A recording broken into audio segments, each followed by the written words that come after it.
Everyone, I am श्रुति गुप्ता और आज के वीडियो में हम डिस्कशन करने वाले हैं एसआर फ्लिप फ्लॉप पर, जिसमें हम देखेंगे कि उसका सर्किट कैसा होता है, उसके ट्रुथ टेबल को वेरीफाई करेंगे, साथ ही साथ उसके फंक्शनल टेबल के मैप एंड एक्साइटेशन टेबल को भी देखेंगे। साथ ही साथ यह भी समझेंगे कि इसके डिसएडवांटेजेस क्या क्या हैं।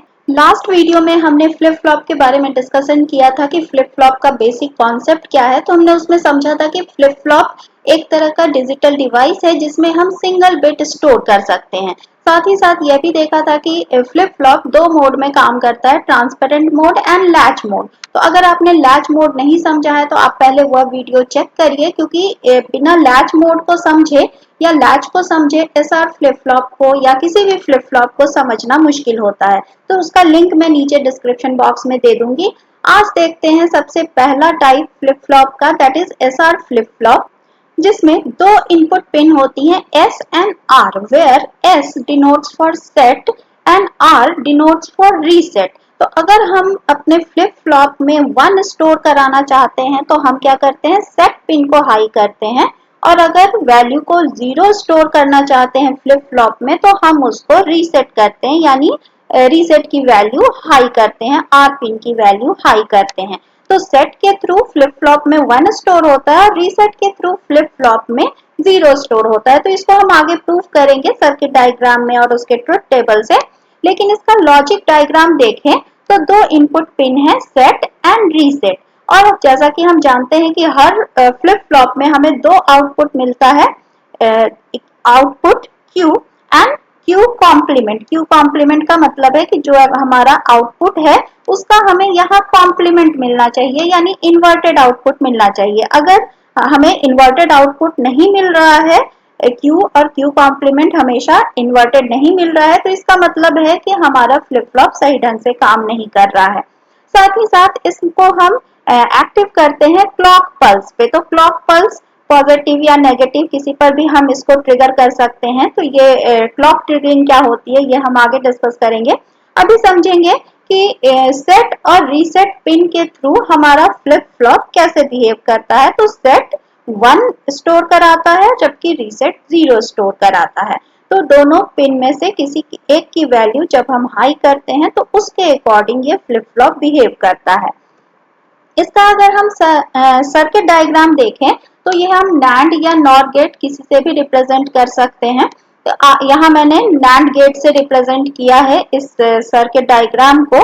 तो यहाँ आप देख सकते हैं कि S एंड R दो इनपुट पिन हैं और साथ ही क्लॉक को भी पास किया जा रहा है। क्लॉक की वैल्यू जब हाई रहेगी तभी ये एसआर फ्लिप फ्लॉप एक्टिव होगा और इसके अंदर वैल्यू चेंज होगी। यानी क्लॉक अगर 0 पास हो रहा है, क्लॉक सिग्नल अगर 0 पास हो रहा है तो ये लैच मोड में काम करेगा, लेकिन अगर क्लॉक सिग्नल को हम हाई करेंगे तब ये ट्रांसपेरेंट मोड में काम करेगा और वैल्यू को सेट या रीसेट करेगा। तो ये एक अनेबल लाइन हम रखते हैं ताकि फ्लिप फ्लॉप को हम लैच या ट्रांसपेरेंट मोड में वर्क करा सके। तो ये क्लॉक सिग्नल हो गया और ये NAND गेट है। साथ ही साथ देख रहे हैं Q एंड Q कॉम्प्लीमेंट, यहाँ हमें आउटपुट मिलना चाहिए और यहाँ उस आउटपुट का इन्वर्टेड आउटपुट हमें मिलना चाहिए। अगर Q कॉम्प्लीमेंट सही नहीं मिल रहा है तो इसका मतलब है कि हमारा ये सर्किट सही ढंग से काम नहीं कर रहा है, और Q कॉम्प्लीमेंट को वापस हम इनपुट के थ्रू पास कर रहे हैं इस NAND गेट में, और Q पास हो रहा है इस NAND गेट में। तो इस तरह अगर हम ट्रुथ टेबल प्रिपेयर करें तो S R and Q N क्या है, जो हमें आउटपुट मिल रहा है, एंड Q प्लस N का मतलब है क्या कि Qn पर हमें अगले इटरेशन पे क्या वैल्यू मिल रही है, यानी Q पे जो नेक्स्ट इटरेशन पर वैल्यू मिल रही है उसे हम n+1 से रिप्रेजेंट कर रहे हैं। तो ये Qn+1 ये हमारा आउटपुट है, जबकि ये तीनों हमारा इनपुट है। तो ये तीनों के पॉसिबल इनपुट कॉम्बिनेशन ये सारे हो सकते हैं। अब इनको एक एक वैल्यू हम रख के देखेंगे कि हमें क्या मिल रहा है। यहाँ हम एज्यूम करके देख रहे हैं कि क्लॉक सिग्नल हाई है, यानी हमारा फ्लिप फ्लॉप ट्रांसपेरेंट मोड में अभी वर्क कर रहा है। तो अगर हम कहें कि S R और Q N तीनों 0 है, यानी S से हम 0 पास कर रहे हैं और क्लॉक सिग्नल अभी हम हाई मान के चल रहे हैं सारे ही केसेस में, और R भी 0 है। ठीक है, और Q को भी हमने 0 माना है कि अगर Q, S एंड R तीनों की वैल्यू 0 है तो हमें Qn प्लस 1 पर क्या मिलेगा, और Qn कॉम्प्लीमेंट ऑब्वियस है, हमें इसका रिवर्स मिलना चाहिए। तो इस NAND गेट में अगर देखें तो NAND गेट क्या होता है, AND गेट का कॉम्प्लीमेंट, नॉट लगा होता है AND गेट के आगे। तो अगर 0 एंड 1 अगर इस गेट में पास हो रहा है तो 0 1 को AND करें तो हमें क्या मिलेगा, 0, और क्योंकि नॉट गेट लगा है तो हमें क्या मिलेगा, 1। इसी तरीके से यहाँ भी देखें तो 0 1 0 एंड क्योंकि नॉट गेट है तो यहाँ हमें क्या वैल्यू मिलने वाली है, 1। अब Q को क्योंकि हम 0 पास कर रहे हैं तो ये 0 कहाँ पास होगा, इस NAND गेट से, और 0 1 अगर इस NAND गेट से पास करें तो हमें क्या मिलेगा, 1। यानी Q कॉम्प्लीमेंट हमें क्या मिल रहा है, 1, जो कि इन्वर्टेड आउटपुट है Q का। अब इस 1 को वापस हम इस NAND गेट में पास करें तो 1 एंड 1 हमें AND गेट पे क्या मिलेगा, 1, क्योंकि नॉट लगा है तो हमें वापस क्या मिलेगा, 0। यानी Qn पर हमें क्या मिल रहा है, 0। अगर इसी प्रोसेस को हम दोबारा रिपीट करें, Q को वापस से यहाँ 0 पास करें तो हमें फिर Q कॉम्प्लीमेंट पर वापस 1 मिलेगा, और फिर इस 1 को हम यहाँ पास करें तो वापस हमें 0 मिलेगा। यानी Qn प्लस 1 पर हमेशा हमें 0 मिलेगा। आप कितने भी बार इस प्रोसेस को रिपीट करके देख सकते हैं। तो जो हमारा पहला कंडीशन था ट्रुथ टेबल का कि S, R और Qn तीनों को हम 0 रखें, तो हम क्या देख रहे हैं, हमेशा हमें अगले इटरेशन पर 0 मिल रहा है।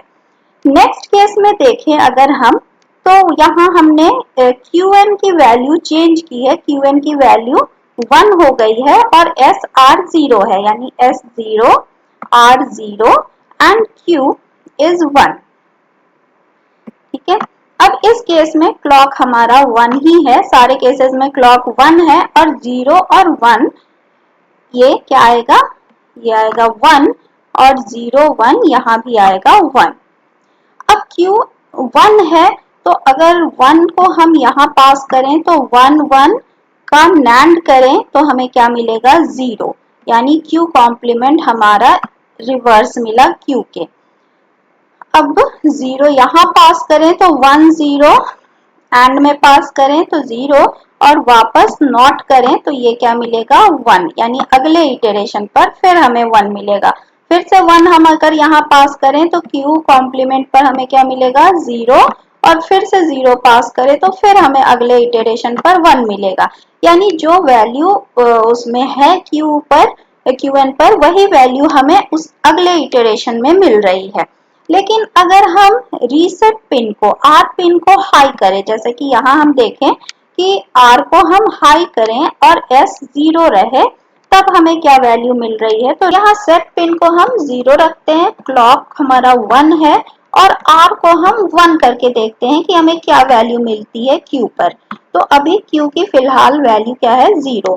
तो अगर यहाँ देखें इस NAND गेट में तो हमें 1 1 यानी यहाँ क्या मिलेगा, 0, एंड का उल्टा हो जाएगा, और ये 0 यहाँ पास होगा।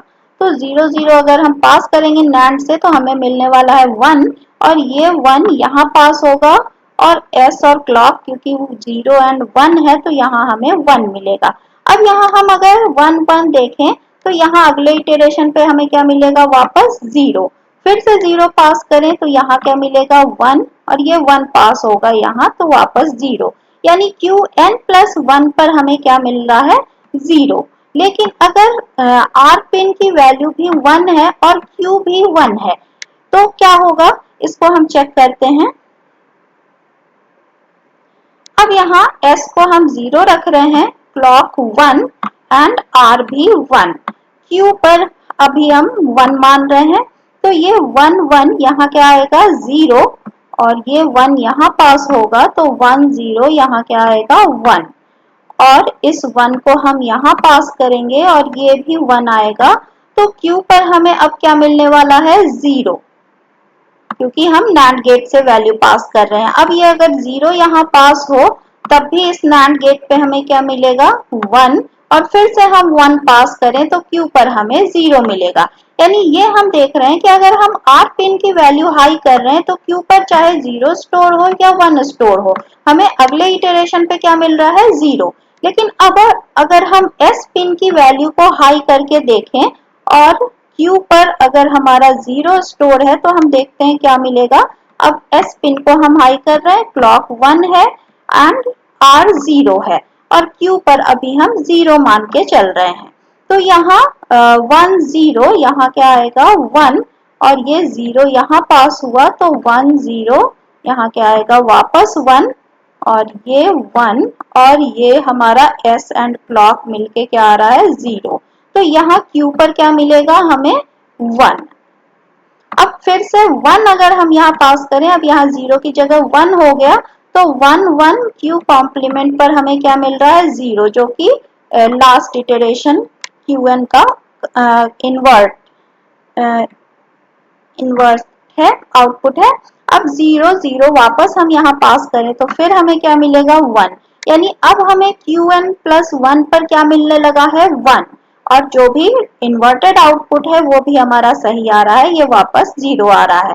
तो अभी हमने क्या रखा था, S पिन को 1 रखा था, Qn को 0 रख के देखा था। अब Qn को अगर 1 करें कि अगर फ्लिप फ्लॉप में 1 अभी होल्ड हो रहा है तो उसका आउटपुट क्या आएगा, तो S हमारा 1 है, क्लॉक 1 है, R 0 है एंड Q भी 1 है।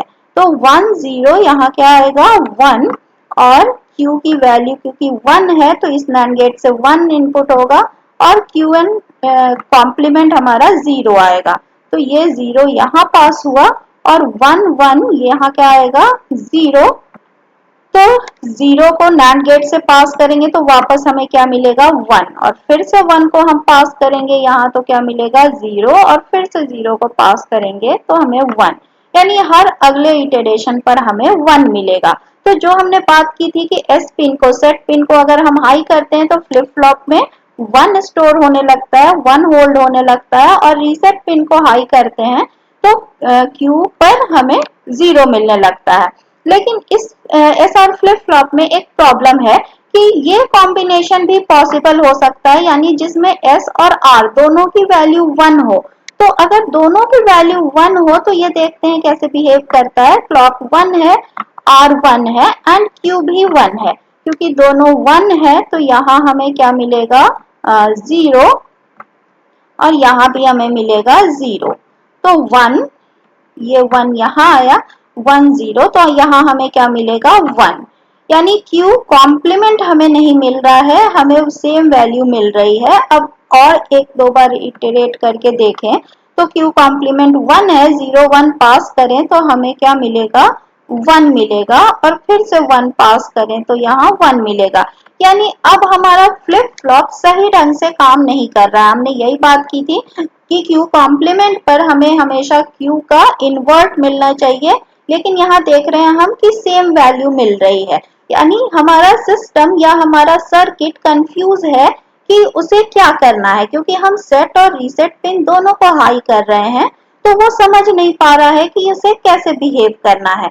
अब अगर हम वापस Qn सपोज ये वाली कंडीशन हमने नहीं देखी थी, अगर इसको हम 0 रख के देखें तो क्या होता है, सेट और रीसेट पिन दोनों को हाई करें तो क्या आता है, तो ये हमारा हो गया 0 और ये भी हो गया 0। अब Q भी 0 है तो यहाँ NAND गेट से 0 पास होगा, इसका कॉम्प्लीमेंट 1 और 1 यहाँ पास करें तो Q पर हमें 1 मिलेगा और फिर से 1 हम यहाँ पास करें तो यहाँ भी वापस हमें 1 मिलेगा। फिर से 1 पास करें तो Qn पर हमें 1 मिलेगा।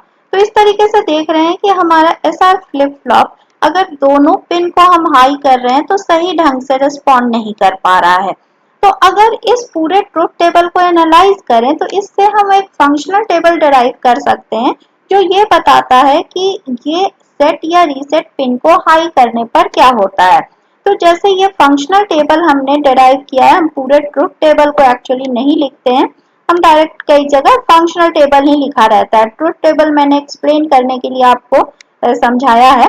तो यहाँ क्या हम देखते हैं कि अगर S और R दोनों 0 0 है तो Qn प्लस 1 पर हमें क्या मिलता है, Qn ही मिलता है। जो वैल्यू यहाँ थी वही वैल्यू हमें वापस मिल रही थी। यहाँ 1 था तो यहाँ 1 मिल रहा है। तो फंक्शनल टेबल में हम क्या लिख सकते हैं कि S और R दोनों अगर 0 है तो अगले कॉम्प्लीमेंट पर हमें क्या वैल्यू मिलती है, Qn।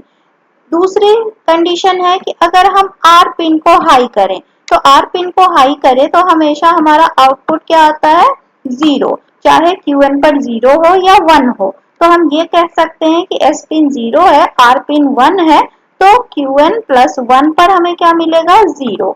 इसी तरीके से इन दो सिचुएशन को देखें तो S पिन यहाँ 1 है और Qn पर चाहे 0 हो या 1 हो हमें क्या मिलने लगता है, 1।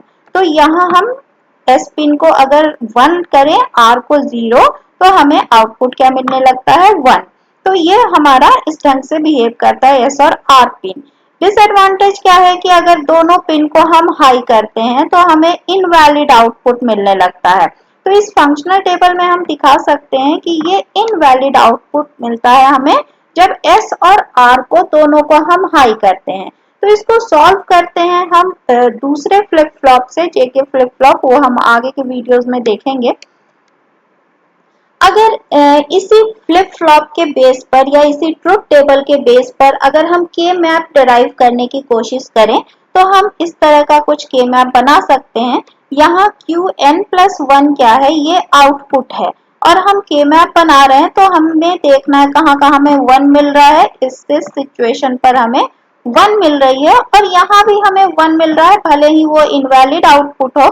तो के मैप बनाते समय हमें कहाँ मिल रहा है, एस आर 0 0 हो और क्यूएन 1 हो, तब हमें 1 मिल रहा है। तो हमने यहाँ 1 मार्क किया और साथ ही इन कंडीशन पर हमें 1 मिल रहा था। कहाँ मिल रहा था, एस 1 है, आर 0 है एंड क्यू 0 है। तो क्यू 0 है, एस और आर 1 है, तो यहाँ हमें मिला। फिर इसी तरीके से यहाँ और यहाँ हमें मिल रहा है, इन जगहों पे हमें 1 मिल रहा है। तो एक हम क्वाड बना सकते हैं और एक पेयर बना सकते हैं मैप रोलिंग के थ्रू। तो इस 1 को और इस 1 को लेकर हम एक पेयर बना सकते हैं। अब अगर इसको हम रिड्यूस करें तो हमारा कैरेक्टरिस्टिक्स इक्वेशन मिल रहा है यहाँ, क्योंकि इस क्वाड में देखें तो हमें कौन सी वैल्यू ऐसी है जो चेंज नहीं हो रही है, वो है s, क्योंकि r चेंज हो रहा है, एंड Qn कॉम्प्लीमेंट भी चेंज हो रहा है। और अगर पेयर में हम देखें तो हमें पेयर को रिड्यूस करें तो क्या मिल रहा है, r कॉम्प्लीमेंट एंड Qn। तो ये हमारा कैरेक्टरिस्टिक्स इक्वेशन हो गया इस SR फ्लिप फ्लॉप का। इसी ट्रुथ टेबल से हम एक्साइटेशन टेबल भी डिराइव कर सकते हैं। एक्चुअली एक्साइटेशन टेबल क्या होता है, जब हमें ये पता है कि हमारे फ्लिप फ्लॉप में अभी क्या होल्ड हो रहा है और अगले इटरेशन पे हमें क्या चाहिए। तो जब हमें ये पता है कि अभी हमारे पास क्या है और हमें क्या चाहिए, तो हमें ये देखना होगा कि हम इनपुट क्या पास करेंगे ताकि वो डिजायर्ड रिजल्ट हमें मिल सके।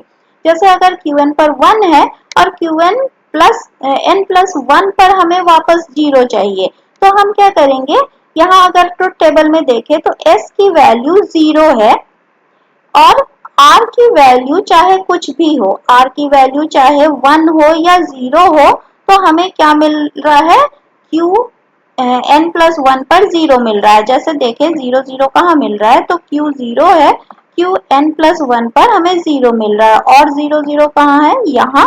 तो यहाँ देख रहे हैं हम r की वैल्यू भले ही चेंज हो रही है, 0 या 1 कुछ भी हो, लेकिन अगर s 0 है हमारा तो हमें क्या आउटपुट मिल रहा है, 0। तो हम एक्साइटेशन टेबल में ये बता सकते हैं कि s और r को, अगर हम s को 0 पास करें, r चाहे 0 हो या 1 हो, वी डोंट केयर, तो हमें अगले इटरेशन पे क्या मिलने वाला है, 0। इसी तरीके से अगर Qn पर हमें 0 मिल रहा है और Qn प्लस 1 पर हम 1 चाहते हैं, यानी आउटपुट हमारा अब 1 आए, तो उस केस में हम क्या कर सकते हैं, तो इस टेबल में अगर देखें Qn यहाँ 0 है और Qn प्लस 1 आ रहा है, तो यहाँ क्या है, सेट पिन की वैल्यू 1 है और R 0 है, यानी हम कह सकते हैं कि हमें इनपुट क्या देना होगा, 1 एंड 0। इसी तरीके से 1 0 अगर हमें चाहिए आउटपुट यानी Q पर 1 हो और Qn पर 0 मिले, तो इसमें हम क्या देखेंगे यहाँ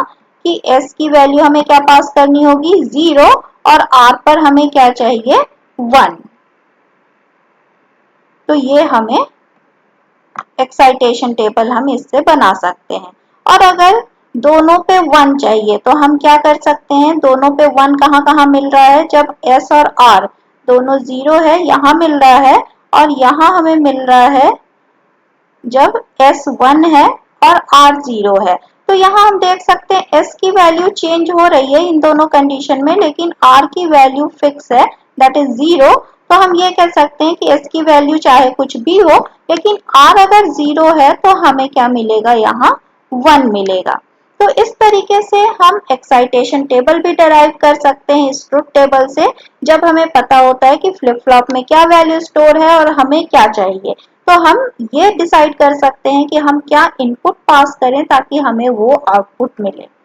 अब अगर डिसएडवांटेज देखें एसआर फ्लिप फ्लॉप का, तो इसके दो डिसएडवांटेज, मेजर डिसएडवांटेज कहे जा सकते हैं। पहला यह है कि इसमें दो इनपुट सिग्नल्स पास करने होते हैं एस एंड आर, लेकिन कई एप्लीकेशंस ऐसे होते हैं जिसमें हम दो इनपुट सिग्नल नहीं दे पाते हैं, तो वैसे जगहों पे हम एसआर फ्लिप फ्लॉप को यूज नहीं कर पाते हैं। साथ ही साथ दो ऐसे कंडीशंस होते हैं जहां S और R flip flop invalid output देने लगता है। जब हमने देखा था कि S और R दोनों को अगर हम हाई करते हैं तो ये इनवैलिड आउटपुट देने लगता है या सही ढंग से रिस्पॉन्ड नहीं कर सकता है। तो इस प्रॉब्लम को जेके फ्लिप फ्लॉप में सॉल्व करेंगे और हम अगले वीडियो में ये देखेंगे कि जेके फ्लिप फ्लॉप क्या चेंज लेकर आता है ताकि ये इनवैलिड स्टेट वाली प्रॉब्लम दूर हो जाए। तो आज के वीडियो में अगर आपको एसआर फ्लिप फ्लॉप समझ में आया तो वीडियो को लाइक शेयर एंड सब्सक्राइब करें, साथ ही अपने नोटिफिकेशन बटन को ऑन कर लें। And thanks for watching this video.